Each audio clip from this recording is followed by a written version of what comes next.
Good afternoon and welcome to WEFM's Midday News, brought to you with the kind compliments of Courts St. Vincent Limited.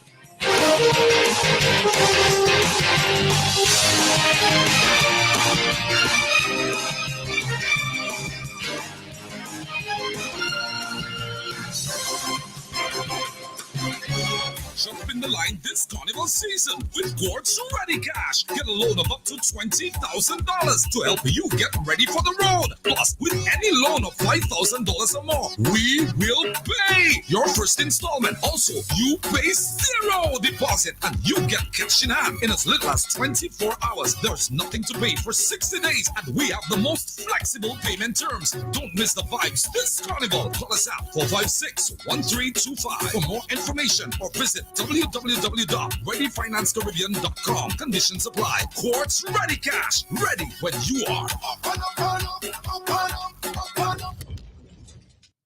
Welcome back to WEFM's Midday News, brought to you with the kind compliments of Courts St. Vincent Limited. I am your presenter, Rajiv Providence.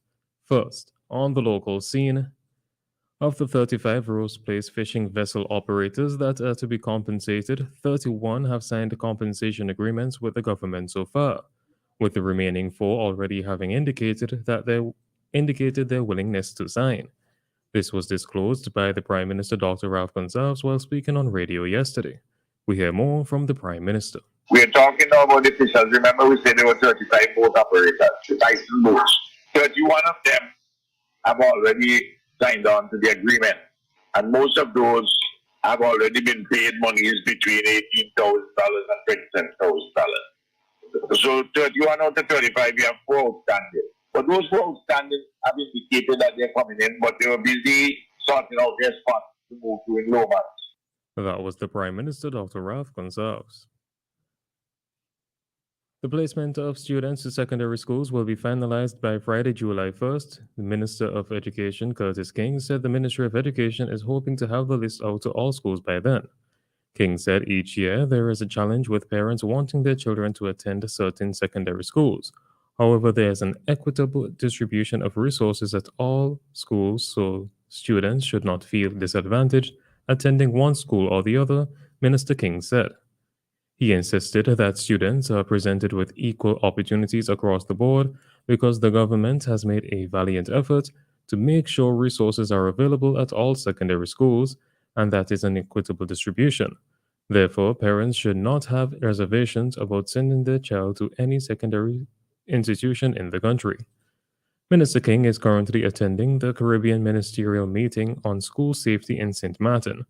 The delegation consists of Senior Education Officer Dr. Adelia Ferdinand and Hulda Peters of the National Emergency Management Organization, NEMO. Still on the local scene, the Marketing and Development Officer of the Carnival Development Corporation, the CDC, Mr. Esworth Roberts, will be representing St. Vincent and the Grenadines at a cultural symposium organized by the Caribbean Festival of Santiago, Cuba, which would be held on Tuesday, July 5th and Wednesday, July 6th, 2022. This year would be the 41st edition of the festival. Participants from 15 Caribbean countries would attend, and the topic for discussion would be Carnival of Diversity, Organization, Management, and Creative Value of Carnivals and Festivals in the Caribbean and Europe. The sessions would include a presentation of cultural projects, an exchange with the governor of Santiago, Cuba, a visit to the Cobre Sanctuary, and attendance at a concert put on by the Cobre Steel Band. With much anticipation, the Royal St. Vincent and the Grenadines Police Force, the RSVGPF, has announced the recommencement of the Police Band Summer Program 2022 after an absence of 2 years due to the COVID-19 pandemic. The program caters to children who are musically inclined and is slated to run from July 18, 2022 to August 19, 2022 under the theme Feeding the Positives, Starving the Negatives. The program will be accommodating 60 participants between the ages of 10 and 15 years old. Parents and guardians of children wishing to participate in this year's program can do so by registering them at the Police Band Room in Lago Heights, commencing on Thursday, July 7th at 9 a.m. Each participant is expected to pay a registration fee of $20. The successful applicants will be taught how to play the following instruments: saxophones, recorder, clarinet, trombone, keyboards, guitar, steel pan, and drums, among others. On to news in the region. Guyana's private sector employees will begin receiving a 36% minimum wage increase from July 1st, taking their salaries to Guyanese $60,147. A government statement said that the increase has been officially gazetted and has now been signed by the Minister of Labour, Joseph Hamilton.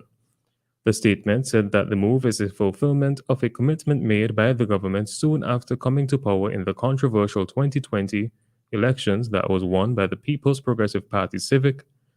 It said the government had established a new committee including representatives from the private sector, the Guyana Manufacturing Service Association, and all chambers of commerce to immediately hold discussions on the proposed $60,000 increase.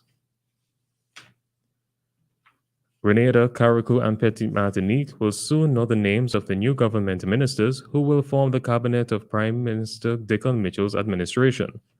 The ceremony comes a week after the National Democratic Congress (NDC) trounced the new National Party (NNP) in the June 23rd general election with a 9-6 victory. A statement issued said the swearing-in ceremony of the new ministers will take place today at 4:30 p.m. The ceremony will be broadcast live on GIS TV, Channel 22, and on GIS Facebook page and YouTube channel. It will be held at the Karani James Athletic Stadium.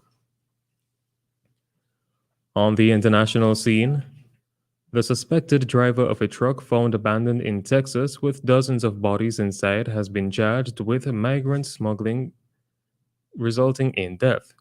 Homero Zamorano was found posing as a migrant in a bush near the lorry in San Antonio and arrested by police. Some 53 people died in the tragedy, many of heat stroke and dehydration, after being shut inside the truck in blistering heat without any water. It is the deadliest human trafficking incident in U.S. history. According to a top Mexican immigrant official, the suspected driver, Mr. Zamorano, who is from Texas, had tried to pass himself off as one of the survivors when he was found by police. A second suspect, Christian Martinez, was arrested on conspiracy charges.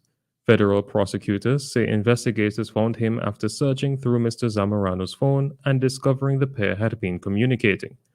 The U.S. Justice Department announced that the two men could face a maximum sentence of life in prison or possibly the death penalty if convicted. And finally, in sports, Brazil international Richarlison is set for a medical at Tottenham after Spurs agreed a deal to sign the forward from Everton.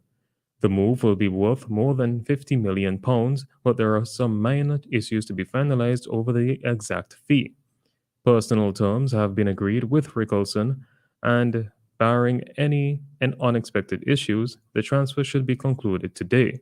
Richarlison, 25, joined Everton from Watford for £50 million in 2018. Since then, he has scored 53 goals in 152 appearances for the Merseyside club, finishing top scorer at Everton last season as the club narrowly avoided relegation from the Premier League. This has been WEFM's Midday News. I have been your presenter, Rajiv Providence. Join us again at 3 p.m. for WEFM's 3 p.m. News. WEFM's Midday News is brought to you with the kind compliments of Courts, St. Vincent Limited.